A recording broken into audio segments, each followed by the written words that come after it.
जय घन्टी। अब बोल्ने दिन भन्दा काम गर्ने दिन नजिक आउँदैछ, त्यसकारणले अब मैले पनि लामो लामो बोल्न छोडिदिसकेँ। मलाई प्राय भन्छन् यो अलि चर्को बोल्छस्, अलि चर्को नबोल न, अलि कम बोले पनि हुन्छ, चर्को बोल नबोले पनि हुन्छ भनेर भन्छन्। मिठो बोल्न अरू नेताहरूले जस्तो अरू पार्टीका नेताहरू कस्तो मिठो मृदुभाषी, कस्तो नरम, कति राम्रो चिटिक्क मिलाएर बान्की परेको शब्द पनि केलाई छानेर बोले जस्तो बोल्छन्, त मात्र किन कराउँछस् भनेर भन्छन्। किनकि तिनलाई दुखेको छैन, हामीलाई दुखेको छ। दुखेको मान्छे कराउँछ नि, चिच्याउँछ, हामीलाई दुखेको छ। तिनको राजनीति अवैध क्रसर व्यवसायीको चन्दाबाट चल्छ। एउटा हामी त लक्ष्मी परियारलाई दिशा खुवाएको रिपोर्टिङ गर्दै त्यस्तोको विरोध गर्दै गर्दै स्टुडियो छिरेको मान्छे हाम्रो आवाज चर्को हुन्छ। तिनको राजनीति शिक्षालाई चरम राजनीतिकरण गर्दै विद्यार्थीहरूलाई यहाँ होइन विदेशमा पढ्नुपर्ने वातावरण बनाउनेमा बित्छ होला। हामी त विद्यार्थीहरूलाई कर्के नजर लगाउनेको सातो लिने गरी रिपोर्टिङ गर्दै राजनीतिमा आएको हुनाले हाम्रो आवाज अलिकति चर्को हुन्छ।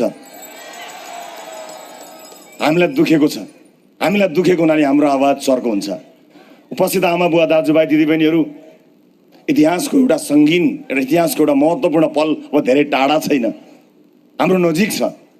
यतिखेर म केही कुरा मात्र यहाँ जोड्छु, धेरै कुरा मैले भन्नै पर्दैन। तपाईँको यो उपस्थिति, यो शानदार उपस्थिति र हरेक आँखामा भएको आशा र भरोसाले सबै बोलिसक्यो, मैले बोल्नु पर्दैन, सब बोलिसक्यो। म एउटा जानकारी गराउन चाहन्छु। रासोपाले आफ्ना कुराहरू राख्दै गर्दा कतिपय मानिसहरू आत्तिएको देखिएको छ। म निर्माण व्यवसायी साथीहरूलाई विज्ञप्ति निकाल्न पर्दैन, विज्ञप्ति होइन, अब ठुला यो इक्विपमेन्टहरू कसरी खरिद गर्ने हो, रातारात कसरी विकास निर्माण गर्ने हो, त्यतातिर लाग्नुहोस्, विज्ञप्ति निकाल्न पर्दैन। अब देश विकास निर्माणको बाटोमा अगाडि बढ्दैछ।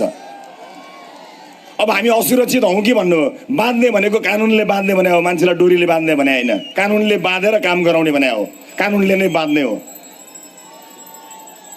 20 वर्ष सांसद र मन्त्री भएपछि बल्ल बाटोघाटो बनाउनलाई 12-15वटा कानुन फेर्नुपर्छ भन्ने ज्ञान आयो तपाईँहरूलाई? बल्ल ज्ञान आयो? तपाईँको ज्ञान तपाईँसँग राख्नु होला।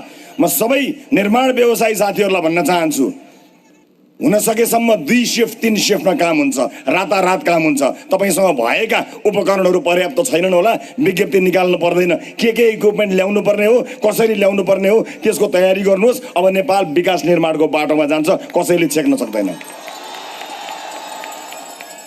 शिक्षक साथीहरू पनि सङ्गठित भएको सुनियो। हाम्रो पेशागत सङ्गठन सङ्कटमा पर्यो, पेशागत सङ्गठन खारेज गर्न पाइँदैन भन्ने कुराहरू गरेको सुनियो। चिन्ता नगर्नुहोस्, तपाईहरु स्मार्ट क्लासरुम कसरी बनाउने हो त्यसको योजना बनाउनुहोस्, राजनीतिको ठेक्का हामीलाई दिनुहोस्, हामी गरौँला।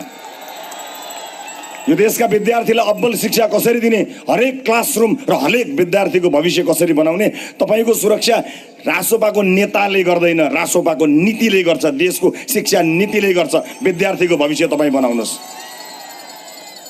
मजदुर हुनुहुन्छ, किसान हुनुहुन्छ, संगठित हुनुहुन्छ होला, तर राजनीतिक दलका रूपमा हामीले भातृ संगठन वर्जित गरेको तपाईलाई अधिकारबाट वञ्चित गराउनको लागि होइन, मात्र तपाईलाई भोट बैंक बनाएर 35 वर्ष भोट मात्र लुटेर गएकाहरूले तपाईको हक हितको संरक्षण गरे कि गरेनन्, एकपल्ट घर गएर आफ्ना छोराछोरी र आमाबालाई अनुहार हेरेर आफैलाई जवाफ दिनुहोस्।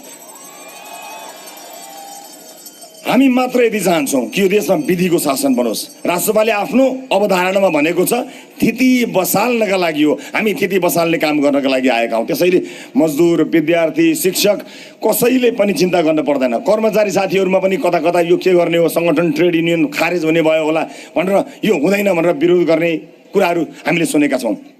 कसैले विरोध गर्नै पर्दैन। तपाईहरुको रक्षा हिजोसम्म कुनै पार्टी या नेताले गरेको थियो होला। म फेरि पनि दोहोर्याएर भन्छु, कुनै नेता र पार्टीले कुनै पेशाकर्मीलाई रक्षा गर्न पर्दैन, देशको नीतिले रक्षा गर्छ, नेताले होइन।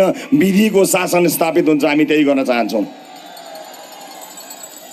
बाँकी रह्यो सुशासन र भ्रष्टाचार। भ्रष्टाचारको कुरामा त रासोपा निर्मम छँदैछ, हामीले भनेकै छौँ, बाचा पत्र मार्फत भनेका छौँ। आजको यो भव्य सभामा म स्पष्ट पार्न चाहन्छु, 46 साल पछिका सबै काण्डको छानबिन हुन्छ।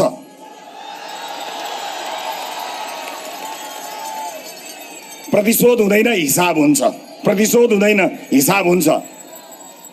जति पनि लघुवित्त सहकारी लगायतका जति पनि समाधान निकाल्न नसकेर आरोपमाथि आरोप लगाएर यसलाई समस्याग्रस्त बनाएर राख्ने तर समाधान नगर्नेहरूलाई म यहीबाट भन्न चाहन्छु, रवि लामिछानेलाई थुन्न बाहेक कुनै मान्छेले 1 रुपियाँ फिर्ता पायो? पाएन। आरोप मलाई लगाऊ, तर रासोपाको सरकारले 100 दिनभित्र छोट साना बचतकर्ताको पैसा फिर्ता गर्न सुरु गर्छ। तयार भएर बस्नु होला। धेरैले भन्छन् अब हाम्रो सरकार आएपछि सुकुम्बासीलाई उठाउँछ, डोजर चल्छले भनेर भनिरहेका छन्। म यही सभा मार्फत सम्पूर्ण भूमिहीन सुकुम्बासी साथीहरूलाई भन्न चाहन्छु, तपाईँको समस्यालाई सधैँभरि समस्या बनाएर राखेका जति पनि घोषणापत्रहरू छन् ती घोषणापत्रमा यो अन्तिम पटक बनोस् भूमिहीनका नाममा भोट माग्ने। हामी दीर्घकालीन समाधानका लागि बालनजीले आफ्नो वाचापत्रमा नै भनिसक्नु भएको छ, दिन गनेर हामीले भनेका छौँ। तपाईँहरू स्पष्ट हुनुहोला। फेरि पनि मैले रिपिट गरेर भन्नै पर्छ, यहाँ पनि मैले भन्नै पर्छ, शक्तिशाली आयोग बन्छ। त्यो आयोगमा रासोपाका मान्छे होइन, एमालेका, माओवादीका, काङ्ग्रेसका मान्छे होइनन्, देशका मान्छे, विज्ञ मान्छे र भूमिहीनको प्रतिनिधित्व हुने मान्छेहरू रहन्छन्। तिनको विज्ञताले बनाएको रिपोर्ट रासोपाले कार्यान्वयन गर्छ।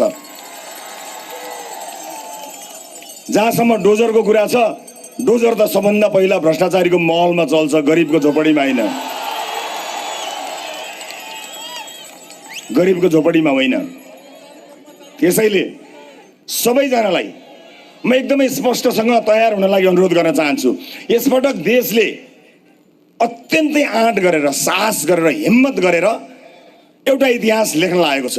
यो इतिहास लेख्ने बेलामा म सबैलाई के भन्न चाहन्छु भने निर्वाचनमा सहभागी बनाऊ। सानातिना झैँझगडा, सानातिना वाद विवादहरू आइरहन्छन्।